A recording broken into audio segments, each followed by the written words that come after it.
Welcome to the podcast. I'm your host, James Protin. Every week I will be sharing the experiences that have defined my journey and talking with people who have their own powerful story to tell. It's about doing better and being better in life, business, and all things in between. The visually inclined can catch us on YouTube, or you can check us out on just about every podcast platform. Good morning, everyone, and welcome to the podcast. We're coming to you again from Cohatch in the waterfront, loving this location and really checking things out in our quest to find a permanent home. But anyway, thank you for joining us, and I would like to welcome our guest, Laura Bright. How are you, my dear? I'm doing very well. I'm so happy we got you back in the chair. I mean, it's we've come a long way from about a year and a half ago when we first met you and had you and Kate, and we were on the show, and we got introduced to Hekima Place, and in that time I've become a board member, and we've gone to Kenya and done a film, and it's like it's like a whirlwind of a story here, right? It really is, and I was so touched by the story, by Kate's story, and yours. I've been wanting to get you back on the show, and so I've had so much feedback, and people have asked me about you, and so I want to talk a little bit about your story, because there's things that I don't know, So I know that you're a mountaineer. I am. Which is a big deal. Listen, there's a portion of our audience that, they wake up every morning and say it's a great day to be a mountaineer. So It's true. I was born and raised in West Virginia. I was the only one actually in my family born in West Virginia. Really? I was the youngest and the only one born in West Virginia. No Both kidding. of my brothers were born in Virginia outside of Quantico. Mm-hmm. So how did you get from West Virginia to Pittsburgh? Morgantown, right? So I was born and raised outside of DC, so on the eastern panhandle. Okay. So tri-state area. I was smack dab in between Hagerstown, Maryland, and Winchester, Virginia. And that's where I grew up. I started college. I went to Martinsburg. I used to go there all the time. Oh yeah. Oh, we talked about that. Yeah. So that's where I grew up. Spent a lot of time in Virginia because that's where a lot of my family still was. In Fredericksburg. My grandmother lives still in Stafford for the longest time. She now lives in West Virginia too. But yeah, so I spent a lot of time growing up in that area. I started when I graduated high school. Well, I guess when I was in high school, I thought I wanted to be a lawyer. I was convinced I was going to become a lawyer. Okay. And so I had a unique high school experience where I did my senior and junior year, I went to a technical school for half of the day for a program in criminal justice. Okay. So before I graduated high school, I had a certificate or sort of like an associate's in criminal justice. Oh, okay. And then I went from there. My senior year, I started college.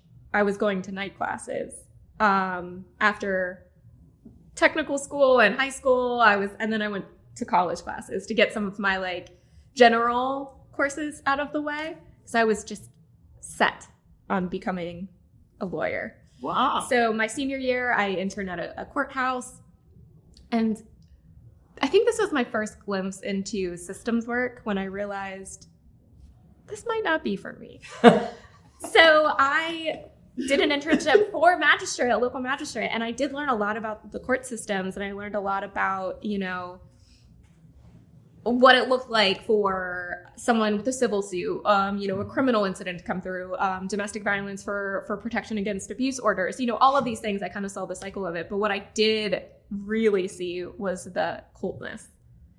Maybe looking back on it now, it wasn't necessarily coldness from the workers, but maybe it was just complacency, burnout, you know what I mean? Just numbness to the systems work. Well, itself. that career really, it beats you down. It burns you out quick. Yes, which we can talk about, because I'm one of the victims of burnout from working within this. Because as I went through that, I did all of this. It's so funny. I did all of this crazy, determined work all through high school. Mm-hmm. And then I graduated and I went, I'm going to go right back to school. So I did a gap year. I took a year off. So I graduated in 2008. And I didn't start university until 2009. I just had to take a full year off, and it was. That's really common now. It was really nice. Yeah. Because then I was going back for something I actually wanted to do. I think it's a great thing. I highly recommend it to any young person. Take some time and, get an idea of who you are.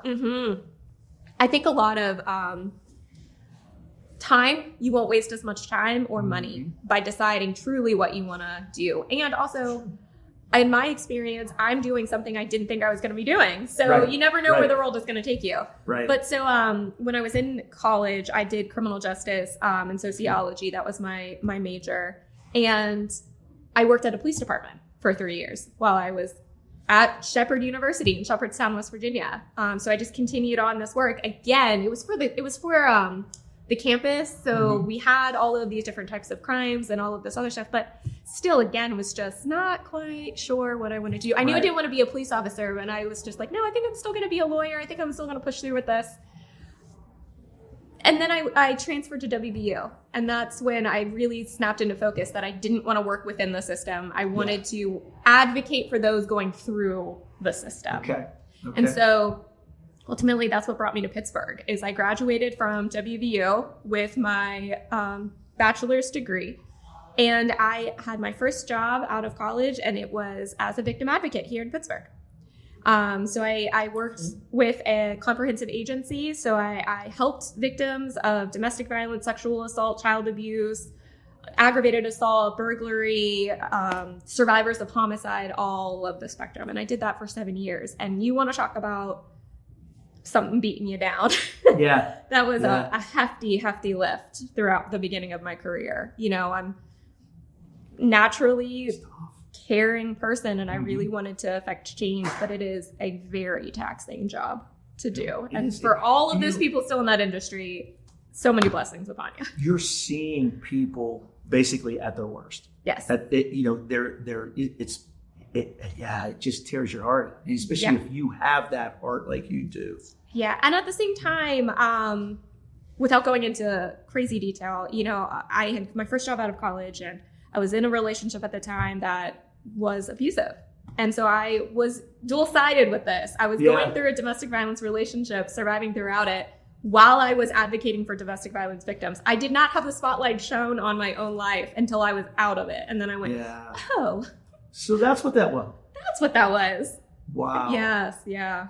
Let's talk about, you and I met. We were introduced by a mutual friend, and actually our friends at Nonprofit People actually made that connect through it. It was kind of like mutual friend of a friend of a friend. But anyway, so we came together, and this wonderful organization that you lead, and you lead well. I'm terribly impressed with not only your leadership skill, but how you bring people together and bring people to your mission and your purpose, and honestly make people feel like it's your own.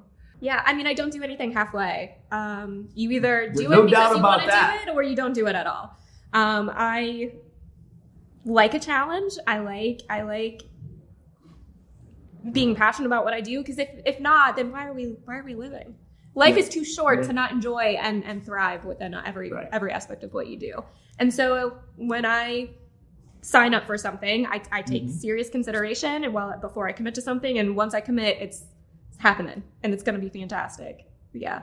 I saw that part of it. So I met this sweet, kind, dynamic dynamo here so then we decided in our infinite wisdom that we were going to do a documentary about Hekima Place. And so you and Nick and Amiel jumped on a plane and flew to Kenya and spent a few weeks over there. Got a lot of tremendous footage in between rain, in between torrential downpours. Yeah. And we should talk a little bit about and hopefully a lot of people are going to see the film, but we haven't put it out there for wide distribution yet. But the location where we are, talk a little bit about that, because it is stunningly beautiful. Oh, it's gorgeous. It is absolutely gorgeous. And I've been there I've seen two different versions of it, because the first trip I went was April of 2022, and they were in the middle of a very long-term drought where no rain had fallen at all. Okay. And, I'm seeing farmers herd their cattle down the main road to find any green grass or any source of water for these cattle to drink. And,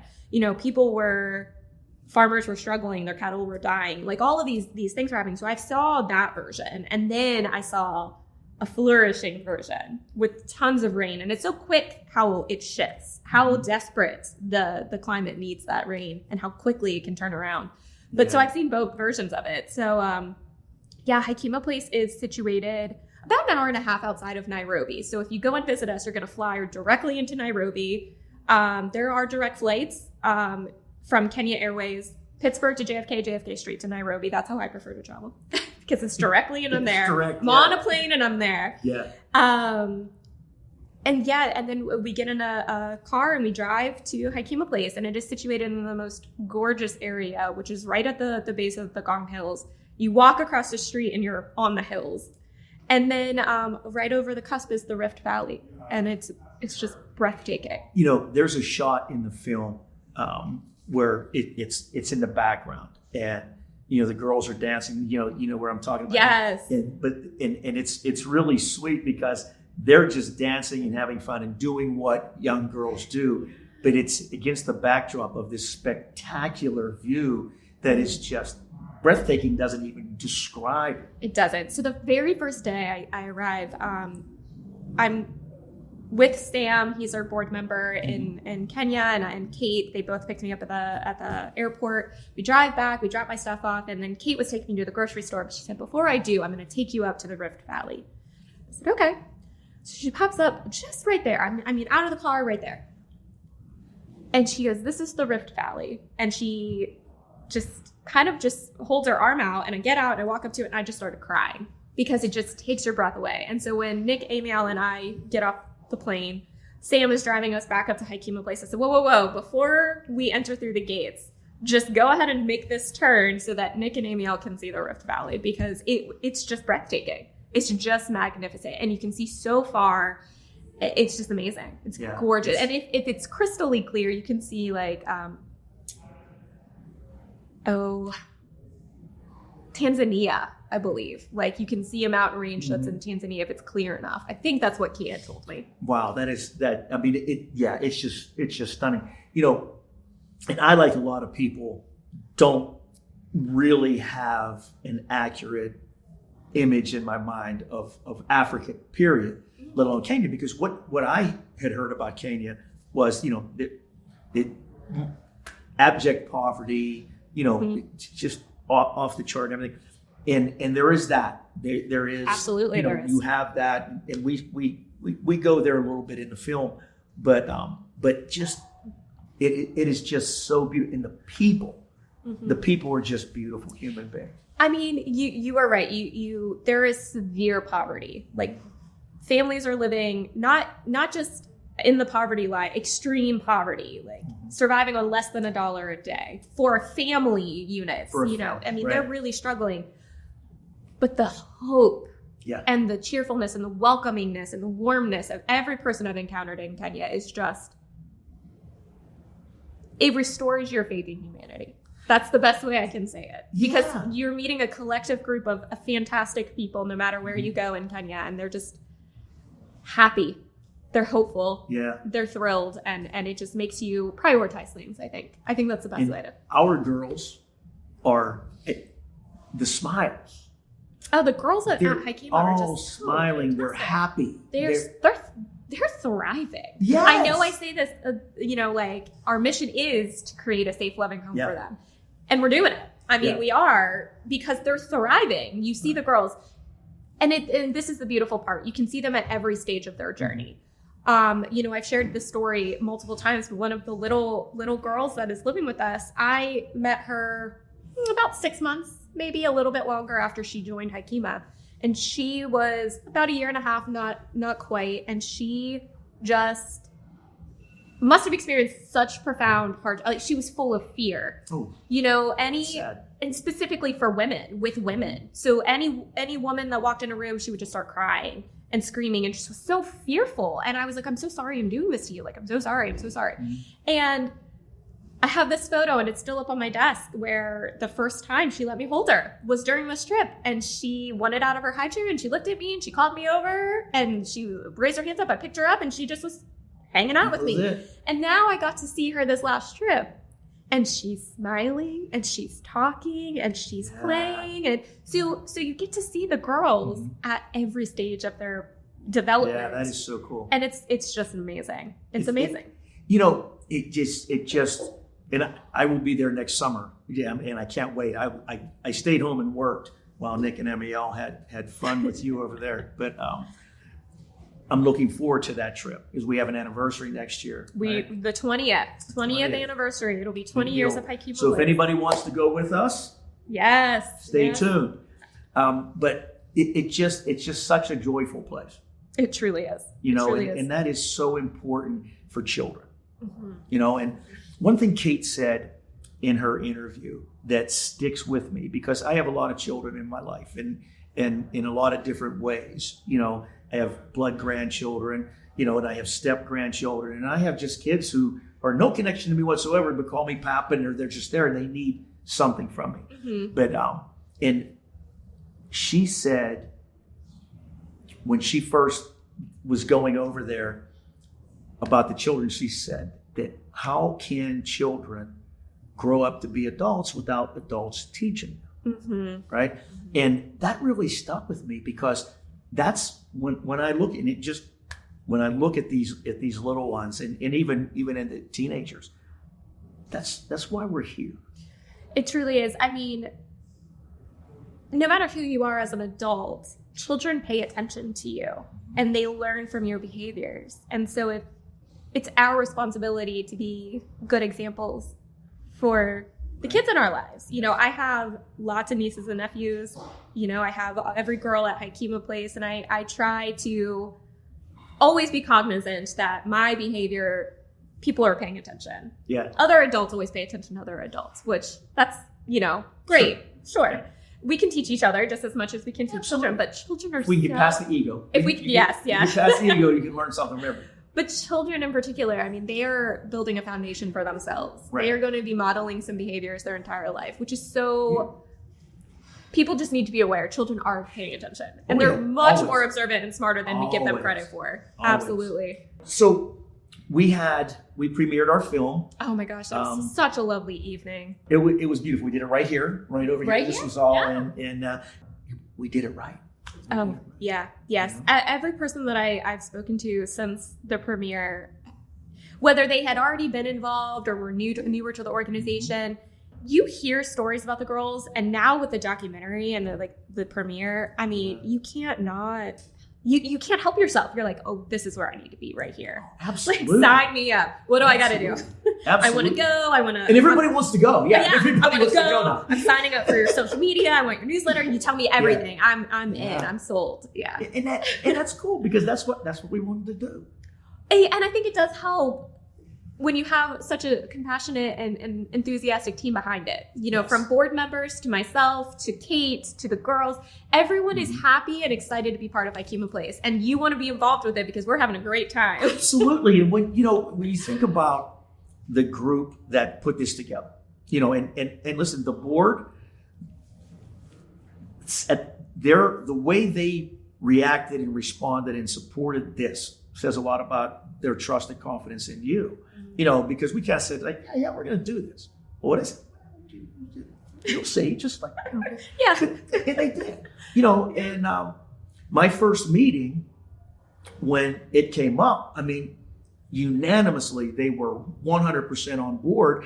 They were excited and couldn't wait to see it, right? But there was no apprehension, and you have stumbles in any project like that because, it was total transparency. You had never done anything like that before. Nope. You and I wrote a script for something that we had never done before. Mm-hmm. Nick and Emiel never did a documentary before, although they had tremendous, video skills and they so we all had this kind of idea of what we wanted it to be, and it really, like, we'll get there. We're gonna get there. We're gonna get there. And one of my favorite things is I got to see the feisty part of Laura, and honestly, that really kept it going, kept us moving forward and everything, and it all came together. It all just came together really in a really, really cool way. I mean, we've always got to talk about bandwidth, and the nonprofit sector. And I've talked to a lot of people interested in, maybe I want to do this, maybe I want to get involved with it. And, there are so many things in the world that need help. The nonprofit market, if you want to get involved, it's not hard to pick somewhere that you can put your weight behind. There's just so many organizations and so many worthy causes and everything. And we always talk about bandwidth. Our job, my job, is to make sure that we have a home for those girls and that the school is operating and functioning. Right. That is my passion. It is, in particular, what made me excited about Hekima was the female empowerment and equality. We have our own set of issues here in the U.S., but it's nothing like the girls in Kenya. Oh, my God. And so I am working very hard to ensure that they have opportunities for themselves. And it all comes back to bandwidth. So everything that we have here, all of our resources go to Kenya. As much as physically possible can go there. Right. So much so that up until February of this year, I was a single person team in the US. And so it always goes back to bandwidth. So when he said feisty me comes out, it's because bandwidth. It's like, we need to do this. We got to get past it. We got to do it. We've got to be strong. We've got to be organized. We've got to be deliberate, because we don't have time. As we close here, we're getting close to time. So what in your mind? I know you have a plan for everything. Of course, so I do. What are you thinking comes next for us? Where are we going from here? So everyone is so excited about the documentary. We did a premiere, but it was a small group of people. And so everyone is excited. We have so much anticipation now because we've been advertising this for a year and a half. That is exactly so it's time to deliver. So coming August 1st, we're going to be hosting a fundraiser for Hekima Place, where for a small donation, you get the link. And the first 100 people who buy the link will get a custom movie poster. I'd love to show it to you. Can I grab it really fast? Yeah, absolutely. It'll be off camera. We actually should have had it here with us. I brought it in a frame and I forgot. I won't crack the frame. One will just crack. There we go. So for the first 100 people who do get the link from us, can get a limited edition movie poster for it. And I love that. That turned out fantastic. Oh my gosh. I really, really love that. Shout out to Thomas Evan Designs, because he's the one who brought this to life for us. And it's honestly perfect. It's perfect. And this is, in fact, a Hekima Place girl. Is it really? It truly is, yes. Cool. Cutest little photo. But yeah. So super excited about launching it to the world. Yes. And then we are very much looking for partners to collaborate with for viewings. So local theaters, local churches, local organizations, all of these other things. We are very, very excited to partner with anyone who's interested. Thank you. No, thank you. I have wanted to do this since we were together the last time. I love what you're doing. I love you. And I'm excited to be able to work with you and really do some really good things. I'm so excited. Everything's been so wonderful. And I'm just excited for the future. All right. Thank you so much. Thank you.